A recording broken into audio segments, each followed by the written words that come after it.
তার যে সুন্দর ট্রিটমেন্ট, আমি মনে করি তাকে 100-তে 100 দেওয়া উচিত। অনেক ভালো ট্রিটমেন্ট দিছে। আর এখানে কোনো ওষুধ পানি কোনো কিছু লাগে নাই, না ইনজেকশন না ওষুধ, সম্পূর্ণ ফিজিও, ম্যানুয়াল, আকুপাঞ্চার, টিন্স, আপনার বলেন সিএফটি, এগুলা দিয়ে ওজন থেরাপি দিয়ে আলহামদুলিল্লাহ আমি এখন আগের থেকে অনেক বেটার ফিল করছি। আসসালামু আলাইকুম, আমি মোহাম্মদ পাপ্পু হোসেন। আমি একজন রেমিটেন্স যোদ্ধা, সৌদি প্রবাসী। আমার বাসা পাবনা ঈশ্বরদীতে। আমি গত বছর এই 2 বছর আগে থেকে পিএলআইডি প্রবলেম আছি।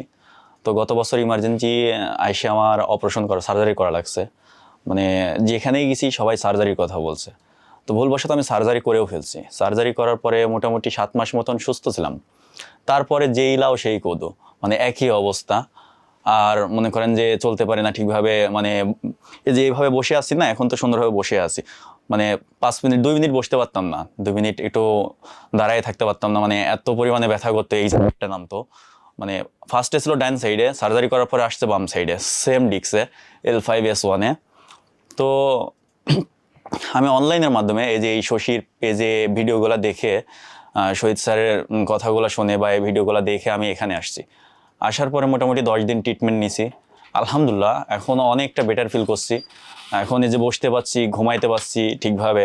আগে ঘুমের মধ্যেও অনেক যন্ত্রণা করতো, ঠিকভাবে ঘুমাইতে পারতাম না।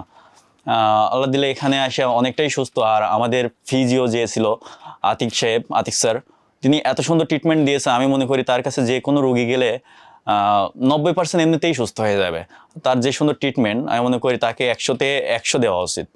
অনেক ভালো ট্রিটমেন্ট দিছে। আর এখানে কোনো ওষুধ পানি কোনো কিছু লাগে নাই, না ইনজেকশন না ওষুধ, সম্পূর্ণ ফিজিও, ম্যানুয়াল, আকুপাঞ্চার, টিন্স, আপনার বলেন সিএফটি, এগুলা দিয়ে ওজন থেরাপি দিয়ে আলহামদুলিল্লাহ আমি এখন আগের থেকে অনেক বেটার ফিল করছি।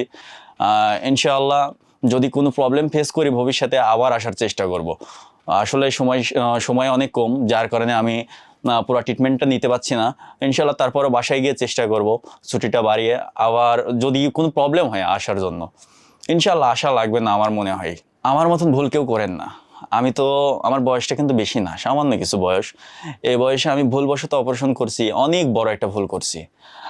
এটা আপনারা কেউ করেন না। আপনারা যতদূর চেষ্টা করবেন এই ম্যানুয়ালি, ফিজিও, এই থেরাপির মাধ্যমে সুস্থ থাকার, বা কোনো ইনজেকশন।